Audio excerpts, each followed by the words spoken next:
Hello and welcome to the second lecture of mini prototype for South Asia. We will talk today about tools and the key performance indicators to create and measure benefits and satisfaction. And I hope that you will be able to learn something about how to use the many tools the Mini Prototype Center is offering for the implementation of the limited learning approach. Let's start with the presentation.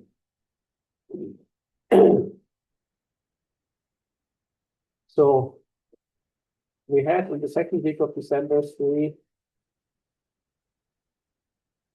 online lectures talking about three different destinations in South Asia.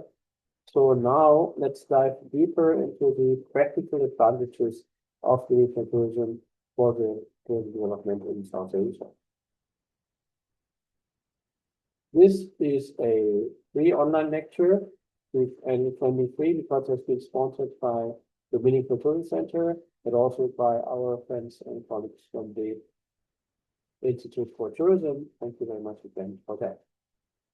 However, if you want to have a participation certificate, this is available against a fee. If you are interested, just drop us a line. Thank you very much. So this is the lecture number 2, and we will have 2 more. One will be about Mini Prototype for South Asia, a holistic approach, giving a bit of background to what is the Mini Prototype paradigm, and also then talking about an example how to earn money from sustainable behavior.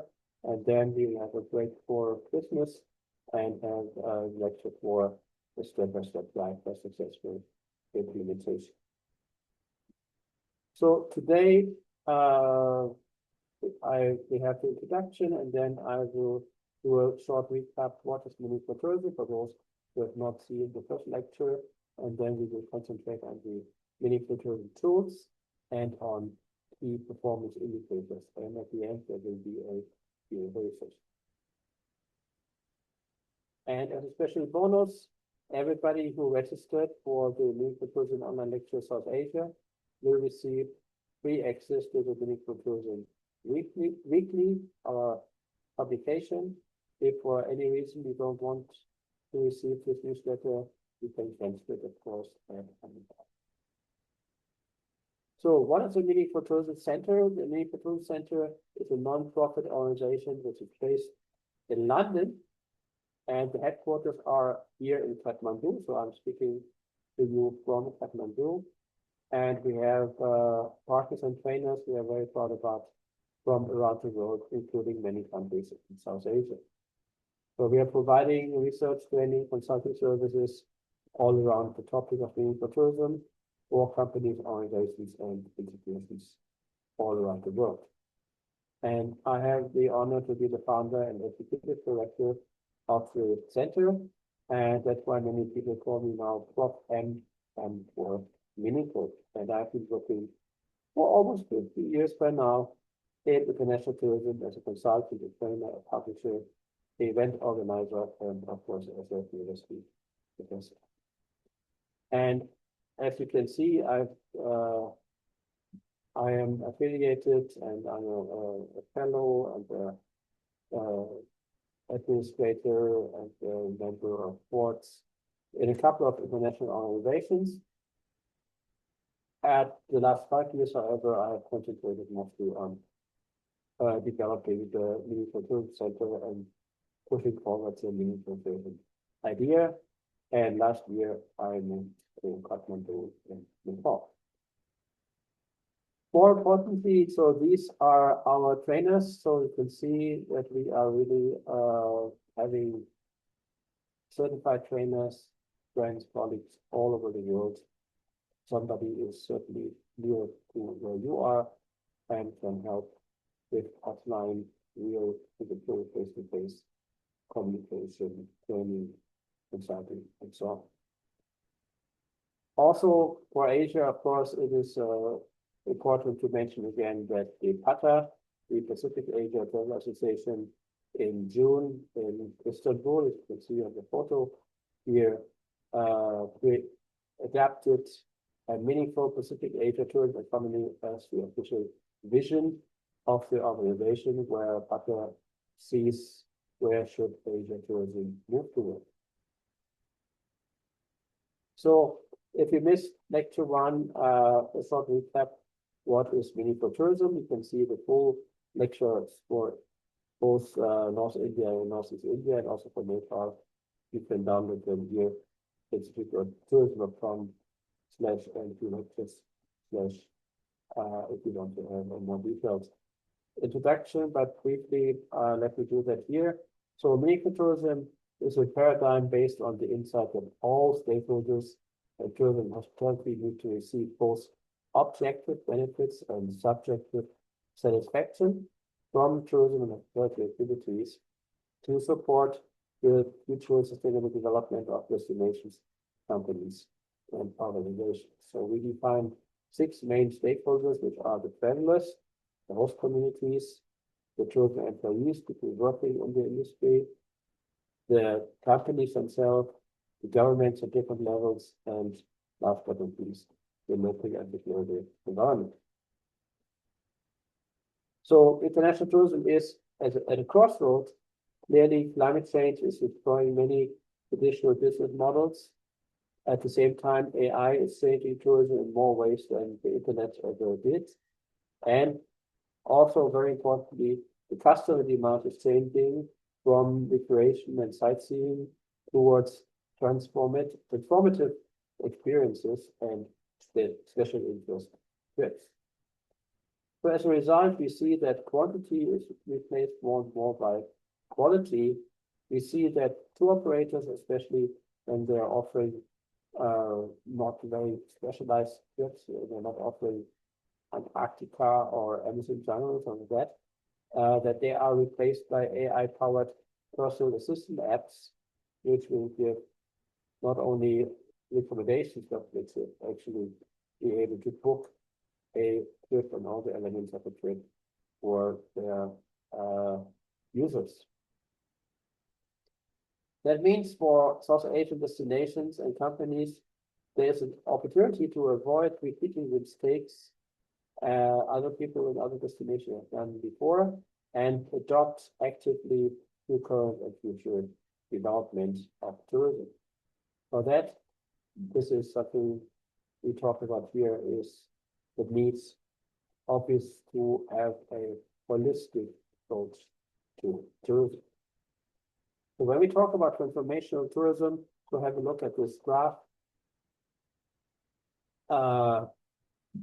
I'm sure many of you remember Pine and Gilmore and the Experience Economy, a book that was published by them in 1999.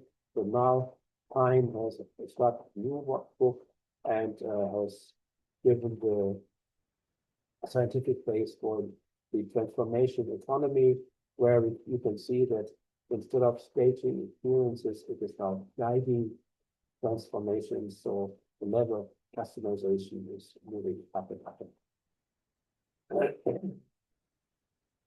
So therefore, as we said, climate breakdown, new technologies, new demand is changing the world.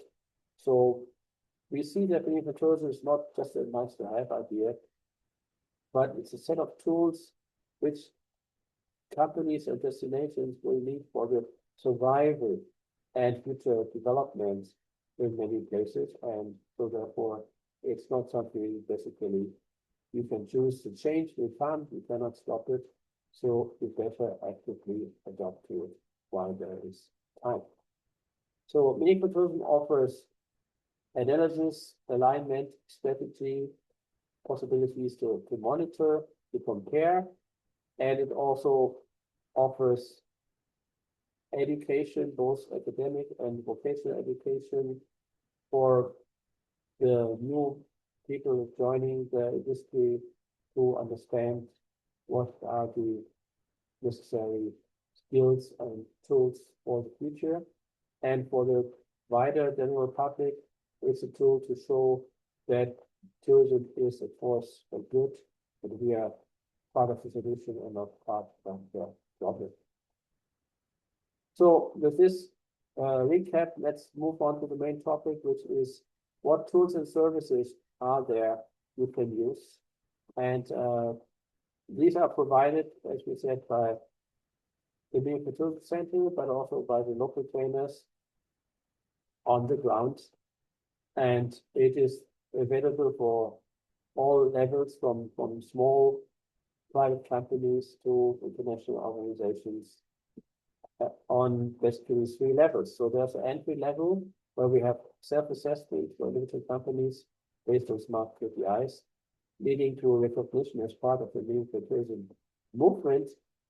Then we have as a core element our Meeting Fertility transformative game workshops and also source market workshops, which are full-day offline workshops based on role play for groups.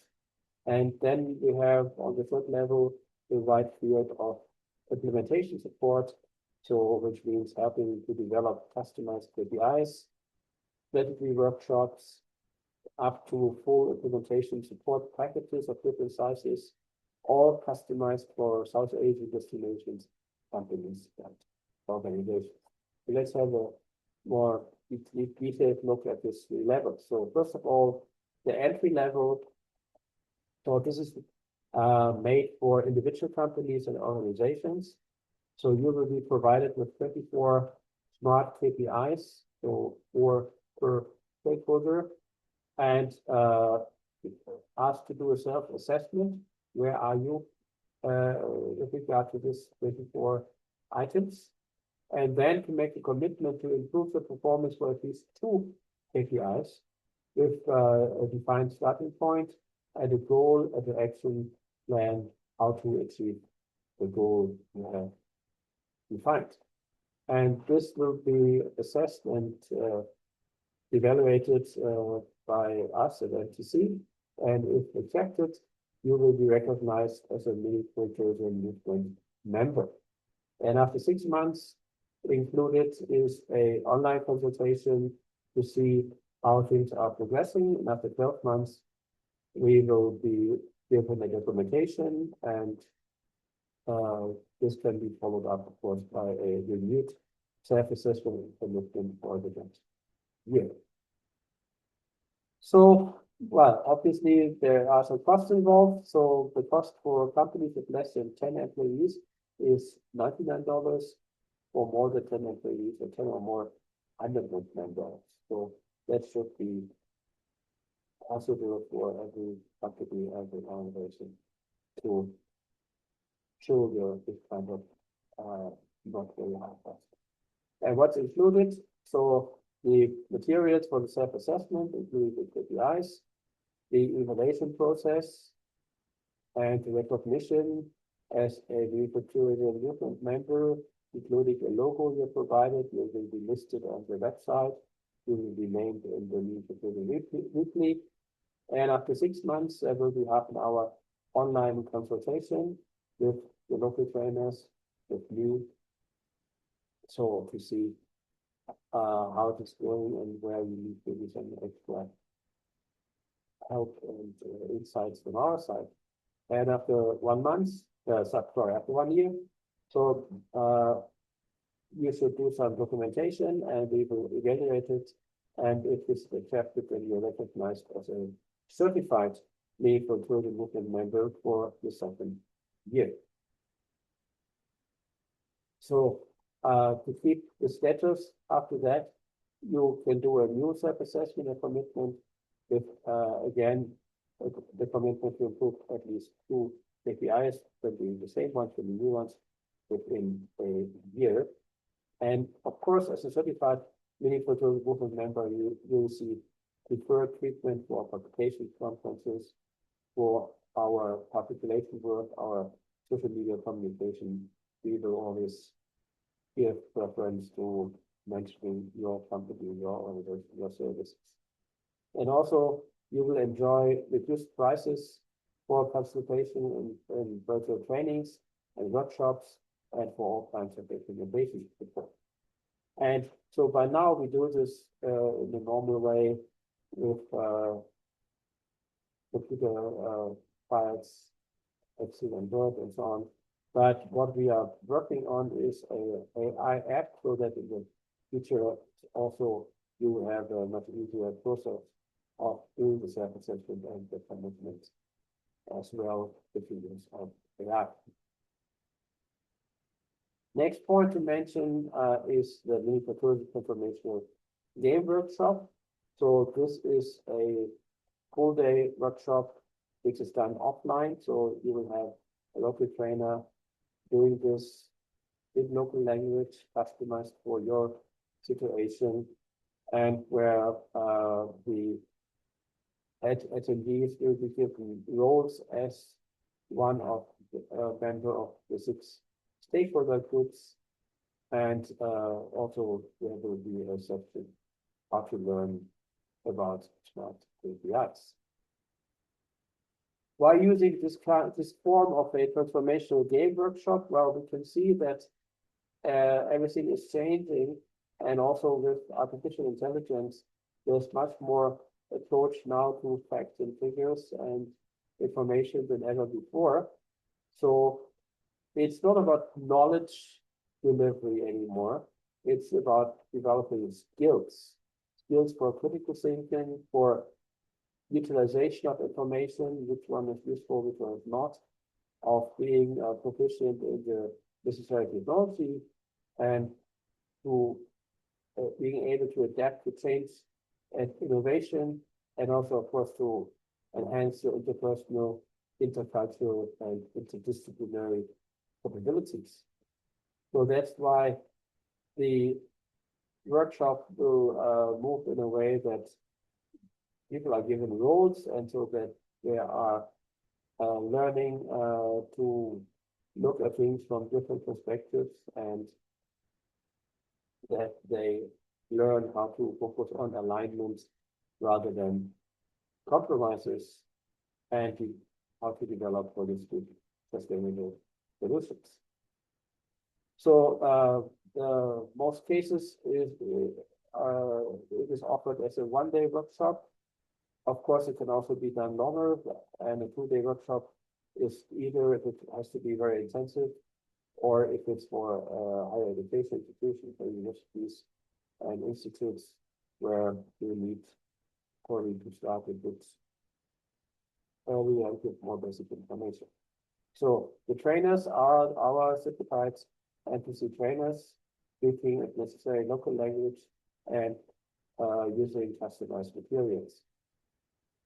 The minimum number of participants should be 6 stakeholders, and so basically the best results you have if you have up to 24, or for 2-day workshop up to 30 participants, so that everybody has a chance to speak. Of course, if wish so, can also be more people, but the best results will be different kind of group between 12 and 24 or 30 people. So the organizer of the workshop will need to provide a meeting room, and of course everybody participating in the workshop will receive a certification and will be added to the list of the participants on the website, unless they say that they don't want to do that. So why is it not a traditional training with somebody speaking and showing slides and people just listening? Because clearly, when I've been a professor for more than 20 years, so, and a trainer and consultant for even a longer time, so game-based learning means people remember and can use what they have learned much better than if it's just listening. Also, you have a non-hierarchical collaboration, so you will have the roles given to people without any preferences. So that the cleaning room might end up to be the minister or the general manager, and the manager might end up being a senior shop owner, and so on. So this workshop has been tested globally and can of course will of course be adapted to the local context, to the situation if it's a destination or a company. And it is scalable and replicable for multiple regions and prototypes. So of course, if you are, for instance, a hotel group and you want to do this for each of your properties, so that can be done easily. Also, we are open to any requests on white labeling or on co-branding. That's all possible. And as our local trainers speak the local language, we can offer this game workshops in many different languages. So typically, just to give you some idea about this, it is 3 hours in the morning, 3 hours in the afternoon, with a lunch break in between. And you can see there's always a plenum part where everybody's together, and then each of the stakeholder groups is then separately discussing and their interests and their ideas, and then presenting them in the plenum again. So this goes back and forth in the morning and the first half of the afternoon, and then the second half of the afternoon is mostly concerned with the question, what are smart KPIs, how to develop them, how to use them. And then, of course, there is a time discussion and feedback and certificates are given. And, of course, there will be a picture of the end as well. So what is the cost? So for the one-day workshop, the cost is $1,500. For 2 days, it's $2,000. And also the trainer's domestic travel cost and accommodation that will be covered. So we are very happy to support, if necessary, any application that this workshop is either paid by a donor, by a development agency, or is integrated into existing capacity building programs by the government or other organizations. If we can help so that this money needs not necessarily to be paid by the participants, but by some third party, we are happy to and now have some experience how to do that to help. So if I'm asked to be online present for some time during the training, during the workshop, I can also do that. And depending on the situation, we will ask you and the extra people that are maybe as we have done in the past. That's what my work is key. For full semester bachelor and master programs and for the prevention support programs, that of course depends on the scope, and for this we will have specific agreement.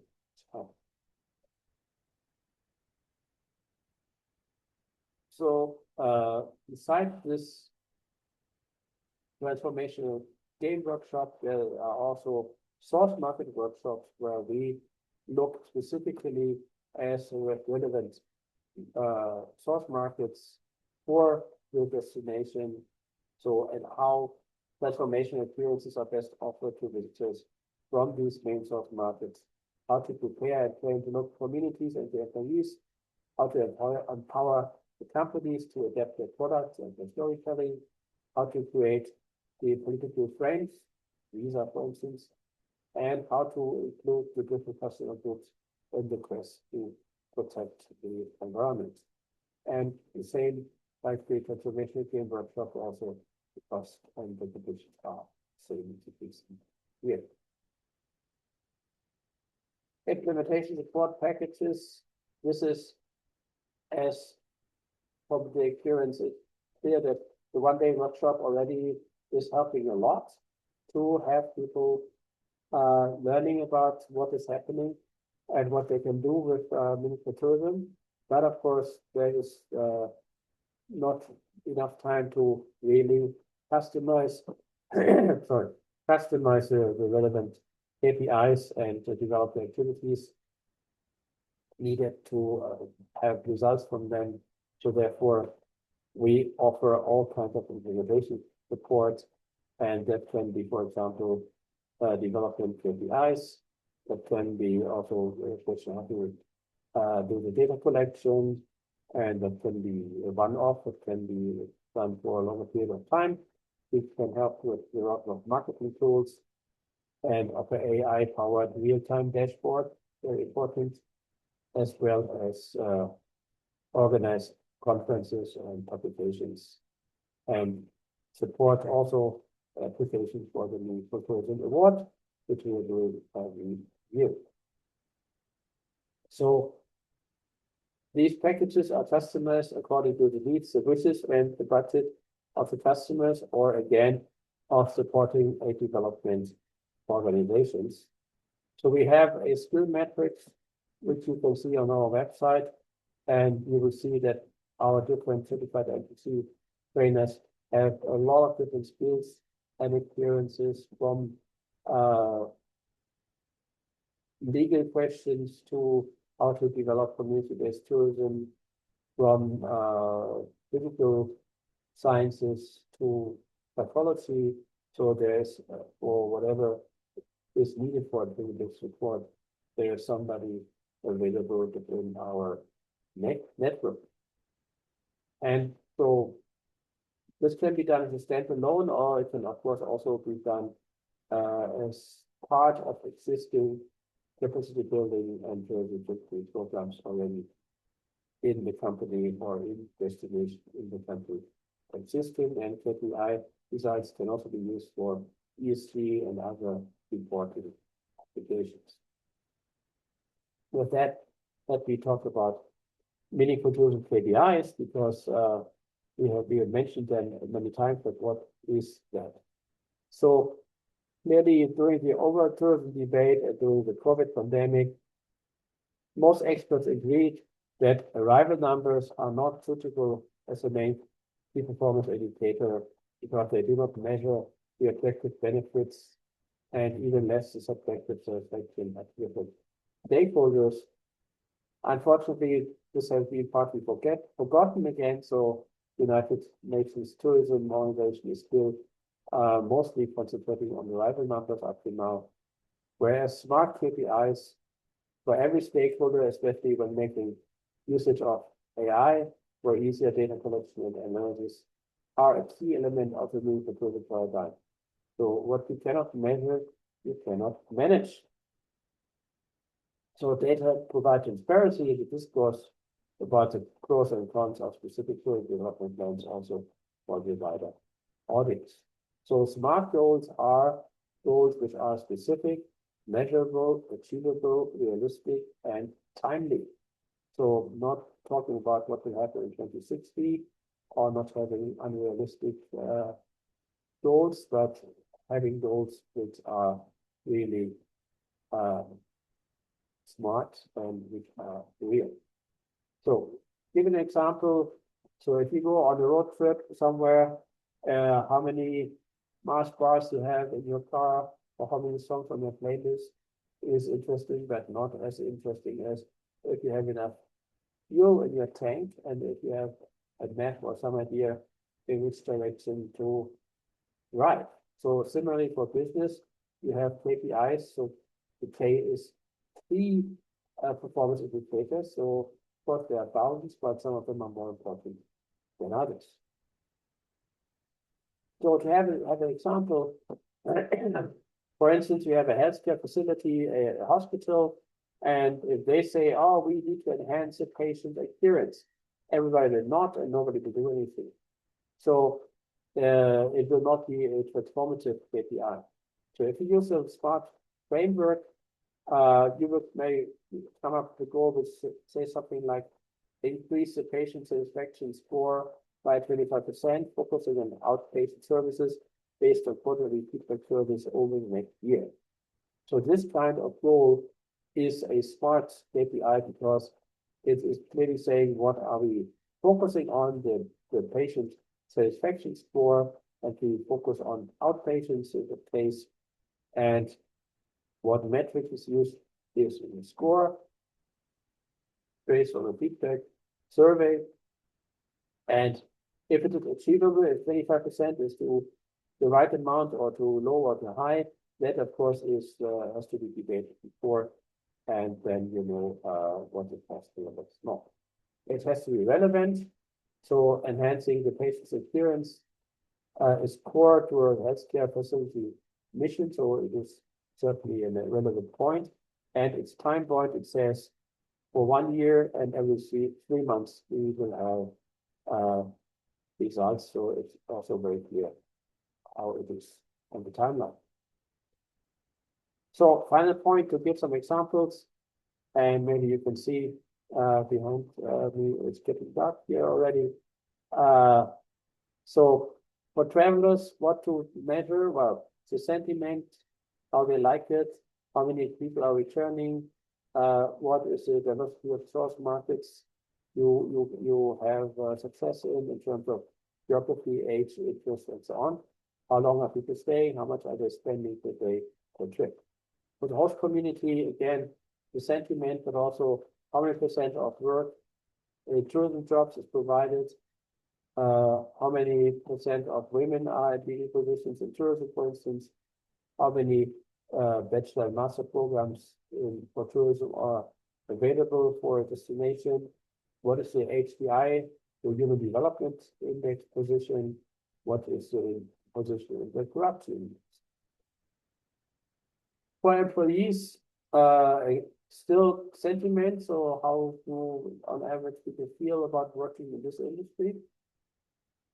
What's the average length of stay in one job or in the industry for companies or for a region?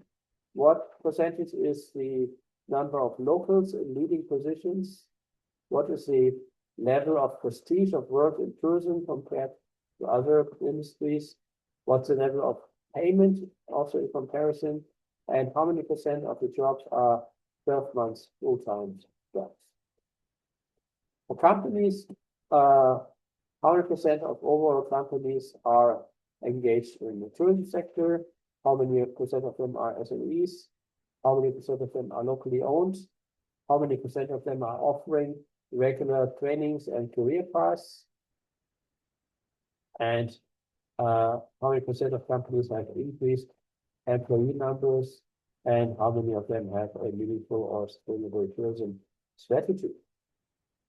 For governments, well, the existence of sustainable tourism development plans, the level of support of capacity building and infrastructure development for tourism industry, where do they stand on the democracy index, how easy it is to start a business, what are the visa policies, and for the environment, the development of pollution, of biodiversity, of local climate change, what is the number of NGOs per million inhabitants, what are the available water and electricity sources, what is, again, the sentiment of the locals and the visitors when it comes to the environment of a specific place or the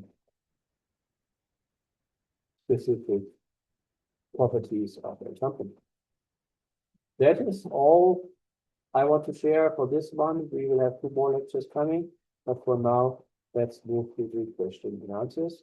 And if so we will continue with a lecture on more of the background of meaningful tourism paradigm as a holistic approach, and we will have another one where we have a step-by-step plan for the successful implementation. We have to register, but that please don't forget to do that.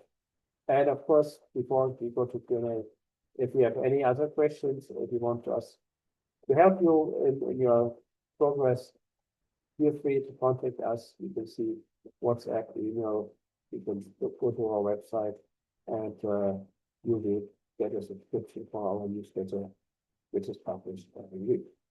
With that, thank you very much, and let's see if there are any questions you want to ask.